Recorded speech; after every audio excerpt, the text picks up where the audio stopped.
Bismillahirrahmanirrahim. Assalamualaikum warahmatullahi wabarakatuh. Saya Aulia Fitriani dari jurusan PGMI kelas 2A ingin menceritakan kisah tentang Sunan Kalijaga.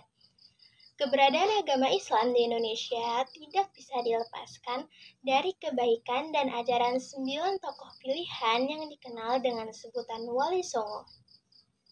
Mereka mengajarkan ajaran Islam kepada masyarakat Indonesia di berbagai daerah melalui berbagai cara. Salah satu anggota Wali Songo yang berjasa menyebarkan ajaran Islam tersebut adalah Sunan Kalijaga. Sampai saat ini, beliau masih dihormati oleh umat Islam di Indonesia, khususnya di Tanah Jawa. Sepanjang hidupnya, Sunan Kalijaga pernah berperan di pemerintahan dan juga kerajaan, dan menjadi sosok yang disegani oleh masyarakat Muslim maupun non-Muslim. Sunan Kalijaga terkenal dengan cara berdakwah yang menghormati tradisi budaya masyarakat Jawa. Beliau memasukkan nilai-nilai Islam ke dalam budaya yang dipegang kuat oleh masyarakat Jawa, sehingga ajaran Islam bisa diterima secara baik oleh masyarakat Jawa. Beberapa peninggalan Sunan Kalijaga yang masih bisa kita temukan saat ini diantaranya adalah tembang gundul-gundul pacul, seni wayang kulit, seni gamelan, seni ukir, beduk masjid, hingga sistem pemerintahan. Sunan Kalijaga atau sering disebut Raden Masyait adalah salah satu wali Songo yang berpengaruh besar pada penyebaran serta perkembangan agama Islam di Indonesia. Sunan Kalijaga lahir pada tahun 1450 Masehi dari pasangan bangsawan Tuban, yaitu Tumengku Wilatikta, yaitu Bupati Tuban pada saat itu, dan Dewi Nawangrom. Karena daerah bangsawan miliknya, Sunan Kalijaga kecil diberi gelar sebagai Raden Masyait. Terkait silsilah Sunan Kalijaga, sampai sekarang masih ada perbedaan pendapat.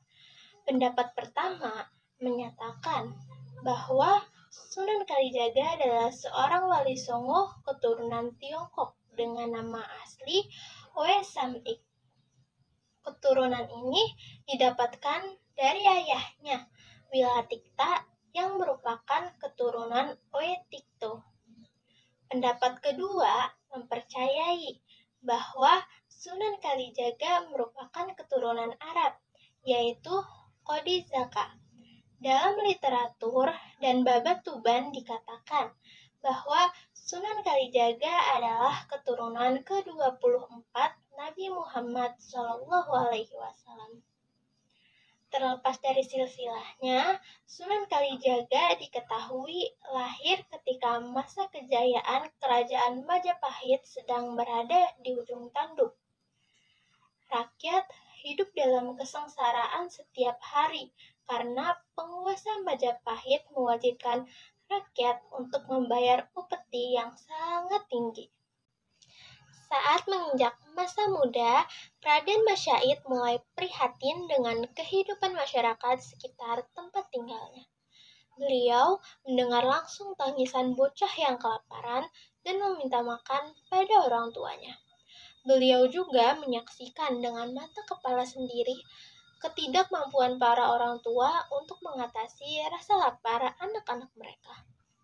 Raden Masyait memang tidak merasakan langsung penderitaan tersebut, karena beliau merupakan putra dari seorang adipati. Namun, beliau tidak bisa untuk tidak mengacuhkan kesengsaraan rakyatnya sendiri. Langkah pertama yang beliau lakukan untuk membantu rakyatnya adalah berbicara langsung kepada ayahnya. Tetapi sayangnya, beliau tidak mendapatkan jawaban yang memuaskan. Setelah itu, Raden Masyait menyadari bahwa seorang adipati seperti ayahnya itu tidak mempunyai kekuatan untuk mengatur upeti. Dan satu-satunya orang yang dapat mengatur upeti adalah sang maharaja yang berkuasa. Sementara itu, rakyat tidak punya pilihan lain selain membayar atau menerima hukuman. Raden Masyait kemudian memutuskan untuk menjadi seorang pencuri. Dan aksi pertamanya beliau lakukan di gudang kadipaten sendiri. Saat itu, beliau mengambil berbagai bahan makanan dari gudang dan membagikannya kepada rakyat yang membutuhkan secara diam-diam setiap malamnya. Rakyat sendiri tidak mengetahui dari mana asal bahan makanan tersebut. Namun, kejadian ini terus terjadi selama beberapa waktu. Mereka kemudian memberikan julukan maling celuring kepada pelakunya. Maling celuring ini sendiri berarti seorang pencuri yang mencuri bukan untuk dirinya sendiri, melainkan untuk dibagikan kepada orang-orang miskin yang membutuhkan. Aksi Raden Masyahid ini awalnya berjalan dengan mulus, tetapi sepandai-pandainya tupai melompat pasti akan jatuh juga.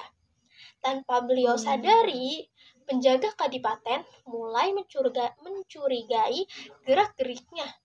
Pada akhirnya, mereka berhasil menangkap basah Raden Masyahid ketika melancarkan aksinya dan mengungkap rahasia di balik fenomena maling celuring yang ramai dibicarakan oleh masyarakat.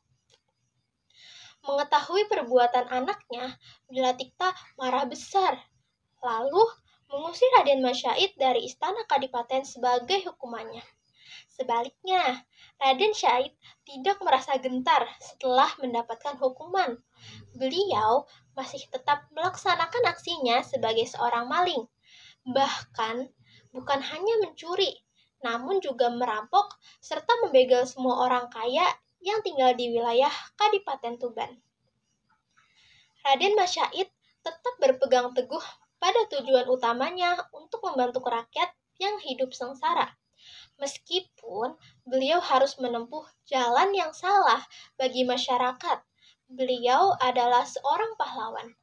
Sementara itu, bagi kaum bangsawan, Raden Masyahid adalah ancaman nyata yang membuat tidur mereka tidak pernah nyenyak. Orang yang paling dulu kena imbas dari perilaku Raden Masyahid adalah ayahnya sendiri. Hampir setiap hari ada kaum bangsawan yang protes padanya karena harta mereka hilang tanpa sisa. Wilatikta yang murka kemudian memerintahkan penjaga kadipaten untuk menangkap anaknya sekali lagi. Setelah berhasil ditangkap, Raden Syahid diberi hukuman untuk keluar dari wilayah Kadipaten Tuban. Meskipun begitu, hukuman yang kedua ini tidak mengubah pendirian Raden Syahid sedikit pun. Raden Masyahid kemudian berjalan mengikuti arah langkah kakinya hingga beliau sampai di hutan Jatiwangi kawasan Lasem, Rembang, Jawa Tengah. Di hutan inilah beliau bertemu dengan seorang lelaki tua yang memiliki tongkat emas. Siapa sangka pertemuannya dengan lelaki tua tersebut justru mengubah pandangan hidup yang selama ini beliau yakini. Lelaki tua bertongkat emas yang bertemu dengan Raden Masyahid di hutan Jatiwangi ternyata adalah Sunan Bonang. Setelah bertemu dengan Sunan Bonang, Raden Masyahid akhirnya mengetahui bahwa kebenaran yang beliau percayai bukanlah kebenaran yang hakiki. Dari Sunan Bonang, beliau belajar bahwa kebenaran yang hakiki adalah kebenaran yang dijalankan dengan benar dan membawa kebaikan kepada siapapun. Raden Masyahid menyadari bahwa yang dilakukannya adalah perbuatan keliru. Kepedulian pada rakyatnya memang sikap yang mulia, namun karena dilakukan dengan cara yang salah, kepedulian tersebut menjadi suatu yang keliru. Setelah melihat kedalaman ilmu agama dan kearifan Sunan Bonang, muncullah keinginan dalam diri Raden Syahid untuk berguru padanya. Maka jadilah Sunan Bonang sebagai guru pertama Raden Syahid. Sebagai seorang murid, Raden Syahid sangat patuh pada gurunya. Bahkan, pada saat Sunan Bonang memintanya untuk menunggu di tepi sungai, Raden Masyahid tidak pernah beranjak sedikit pun dari tempatnya hingga Sunan Bonang datang kembali. Menurut beberapa literatur, Raden Syahid harus menunggu selama 3 tahun sebelum bertemu kembali dengan gurunya. Dalam kisah lain diceritakan bahwa Raden Masyahid menunggu Sunan Bonang dengan cara bersemedi di pinggir sungai. Saking khusyuk dan lama beliau bersemedi, tubuh Raden Syahid tertutup oleh tumbuhan yang merambat dan semak belukar di sepanjang pinggiran kali. Ketika Sunan Bonang kembali, beliau awalnya kesulitan mencari muridnya. Namun, berkat keyakinan yang kuat dan mata batin yang tajam, Sunan Bonang dapat menemukan Raden Masyait di tempat semula.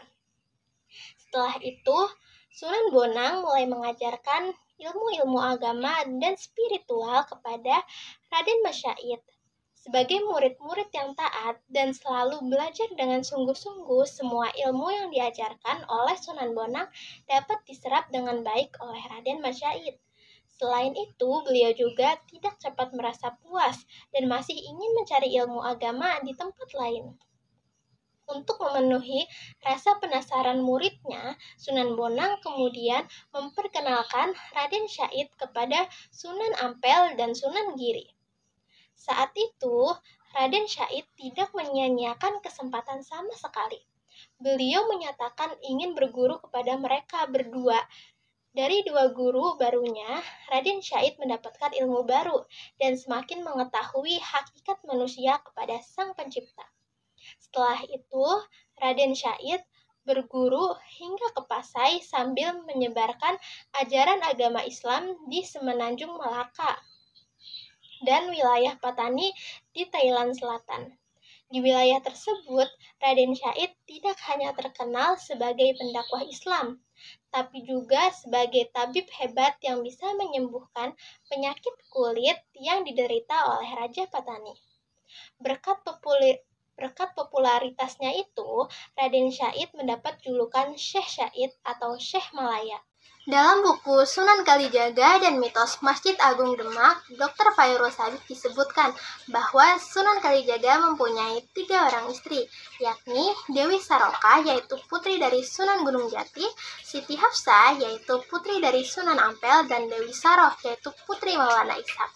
Dari perkawinannya dengan Dewi Saroka, Sunan Kalijaga dikaruniai 5 orang anak, yaitu Nyai Ageng Panegah, Ratu Pembayun, yaitu istri dari Sultan Trenggono, Sunan Hadi, Raden Abdurrahman, dan Nyai Ngerang. Perkawinan Sunan Kalijaga dengan Dewi Saroh dikaruniai 3 orang anak, yaitu Raden Umar Said atau Sunan Muria, Dewi Sofia, dan Dewi Rokoyah. Sementara itu, dari perkawinan Sunan Kalijaga dengan Siti Hafsah tidak diketahui apakah memiliki keturunan atau tidak. Sunan Kalijaga sendiri memiliki umur yang panjang, yaitu 100 tahun lebih, dan mengalami 4 masa pemerintahan kerajaan yang berbeda. Pertama, masa kerajaan Majapahit, yaitu hingga tahun 1478 Masehi. Saat itu Sunan Kalijaga masih muda dan lebih dikenal sebagai putra Bupati Tuban, Tumenggung Wilatita.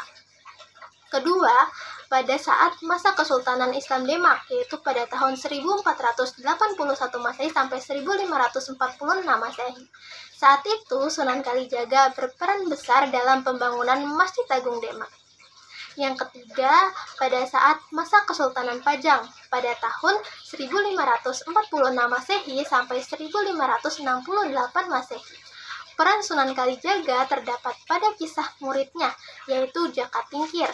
Yang keempat, pada saat masa awal Mataram Islam di Yogyakarta pada tahun 1580-an.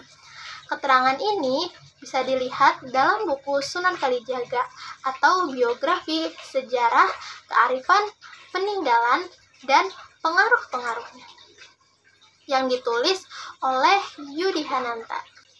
Sepanjang masa hidupnya, Raden Masyait banyak mendapatkan nama sebutan atau julukan seperti Sunan Kalijaga, Syekh Malaya, Lokajai, Pangeran Tuban, dan Abdurrahman. Di antara semua nama ini, Sunan Kalijaga menjadi yang paling populer dan dikenal luas di Indonesia. Akan tetapi, nama Sunan Kalijaga sebenarnya masih belum jelas benar asal-usulnya. Ada beberapa pendapat yang dipercaya oleh masyarakat mengenai hal ini. Pertama, nama Kalijaga diambil dari sebuah desa yang ada di Cirebon. Sampai saat ini, desa tersebut masih ada petilasan Sunan Kalijaga. seperti masjid dan monyet di sekitarnya. Bagi warga setempat, banyaknya monyet di daerah masjid tersebut memiliki nilai sejarah, mitos, dan juga cerita mistik yang berhubungan dengan Sunan Kalijaga dan warga lokal. Kedua, nama Kalijaga dipercaya berasal dari bahasa Arab Kodi Joko. Sunan Kalijaga dikenal sebagai salah satu wali Songo yang menjadi Kodi di Demak. Masyarakat Jawa, khususnya Demak, saat itu menyebut Sunan Kalijaga dengan nama Kodi Joko Said atau Kodi Joko. Karena masyarakat Jawa belum lancar mengucapkan kata Kodi Joko tersebut, maka yang muncul adalah Kalijogo atau Kalijaga. Ketidakfasihan masyarakat mengucapkan bahasa Arab bisa dilihat dari kata-kata lain yang berasal dari ajaran Sunan Kalijaga, seperti kalimat syahadat yang disebut dengan kalimo sodo. Lalu kata maulid disebut dengan mulut, kata asyuro disebut suro, dan sebagainya. Ketiga, nama Sunan Kalijaga berasal dari cerita pada saat Sunan Kalijaga akan menjadi murid Sunan Bonang. Dalam cerita ini, Sunan Bonang dikisahkan menancapkan tongkatnya di pinggir kali dan meminta Raden Masyait untuk menjaganya selama bertahun-tahun. Setelah itu, Raden Syait mulai dikenal dengan sebutan Jogo Kali, yang akhirnya berubah menjadi Kalijogo atau Kalijaga. Semasa hidupnya, Sunan Kalijaga dikenal sebagai dalang ulung oleh masyarakat. Beliau memang pintar menggabungkan ajaran Islam dengan tradisi dan budaya yang sudah mengakar dalam kehidupan masyarakat Jawa pada saat itu. Beliau juga menggunakan pola dakwah yang sama dengan gurunya, yaitu Sunan Bonang. Pola dakwah ini menurut John Hadi Saputra dalam buku mengungkapkan perjalanan Sunan Kalijaga cenderung sufistik berbasis salaf. Selain itu, beliau juga memanfaatkan kesenian dan budaya untuk sarana berdakwah. Metode dakwah yang dipilih Sunan Kalijaga ternyata efektif. Saat itu, banyak adipati di Jawa yang memeluk Islam dengan bimbingan dari Sunan Kalijaga seperti Adipati Kartasura, Pandanaran, Banyumas, Kebumen, dan Pajang. Begitu juga dengan masyarakat Jawa yang pada umumnya. Mereka yang pada dasarnya menyukai wayang mulai tertarik dengan pertunjukan wayang yang digelar oleh Sunan Kalijaga. Apalagi Sunan Kalijaga tidak memungut biaya kepada masyarakat yang ingin menyaksikan pertunjukan wayangnya. Karena itu, semua orang bisa datang dan mendapatkan hiburan secara gratis. Sunan Kalijaga hanya meminta orang-orang yang datang untuk mengucapkan 2 kalimat syahadat sebagai ganti biaya tiket masuknya. Ini jelas lebih mudah bagi masyarakat daripada mengeluarkan uang. Akhirnya, masyarakat Jawa yang ketika itu menganut paham animisme secara perlahan-lahan mulai menerima ajaran yang disampaikan oleh Sunan Kalijaga. Untuk memastikan masyarakat Jawa dapat menerima agama Islam secara perlahan, Sunan Kalijaga bahkan menggabungkan naskah kuno dengan ajaran Islam ketika menggelar pertunjukan wayangnya.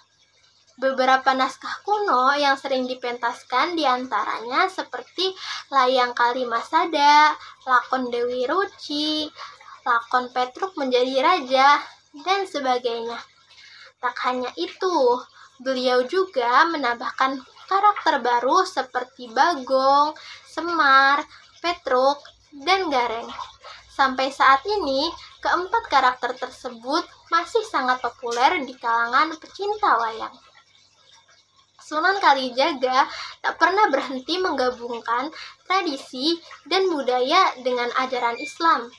Karena itu, beliau memanfaatkan jenis kesenian lainnya untuk menjadi sarana berdakwah, seperti tembang, topeng, pakaian untuk pagelaran kesenian, dan yang lainnya. Beberapa tembang ciptaan Sunan Kalijaga sampai sekarang masih sering dinyanyikan oleh masyarakat Jawa, seperti Tembang ilir-ilir.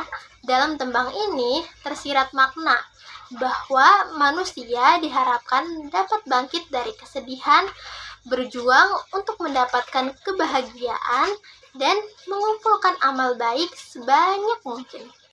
Sunan Kalijaga juga memiliki beberapa karya. Yang pertama, ada seni wayang. Sunan Kalijaga menggunakan wayang kulit untuk menyebarkan agama Islam di masyarakat Jawa. Beliau mengganti cerita wayang tentang Ramayana dan Mahabharata dengan cerita-cerita Islam.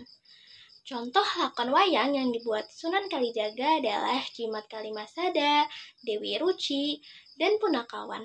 Jimat Kalimasada adalah bentuk perlambangan dari kalimat syahadat, yang mana terdapat nyanyian Kidung Rumekso ing Mungi.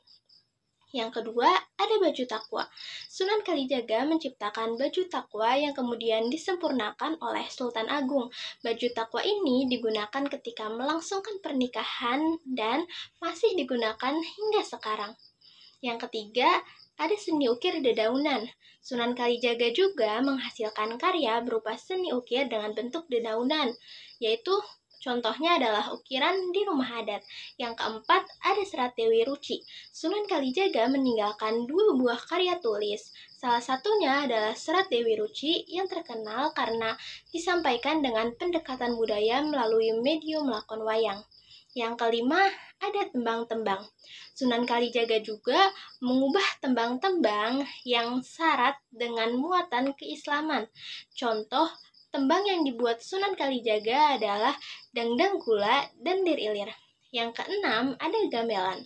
Sunan Kalijaga menciptakan alat musik gamelan berupa gong yang bernama Kiai Sekati yang berasal dari adaptasi kata syahadatain. Yang ketujuh, ada grebek dan sekaten. Sunan Kalijaga juga mengadakan semacam perayaan yang biasa dilakukan oleh orang Jawa yang disebut grebek. Lalu ada juga tradisi sekaten. Sekaten ini berasal dari kata sekati yang berarti nama 2 alat gamelan. Yang kedelapan, ada akulturasi mengubah sesaji menjadi selamatan. Salah satu bentuk kegiatan dakwah Sunan Kalijaga adalah mengganti sesaji dengan selamatan. Dahulu, sebelum masuknya Islam ke Indonesia, sekitar abad ke-15, masyarakat Jawa memiliki kepercayaan animisme dan dinamisme, yaitu kegiatan berupa pemujaan terhadap roh gaib dan roh leluhur. Yang kesembilan, ada suluk linglung. Sunan Kalijaga meninggalkan suluk linglung, yaitu kitab yang memiliki relevansi dengan perintah sholat dalam Isra Mi'raj yang kita peringati sekarang. Bagi orang Jawa, terutama yang abangan, interpretasi Sunan Kalijaga tentang Islam selalu menjadi rujukan atau panutan. Baik, mungkin hanya itu yang bisa saya sampaikan dan ceritakan. Kurang dan lebihnya saya mohon maaf. Terima kasih. Wassalamualaikum warahmatullahi wabarakatuh.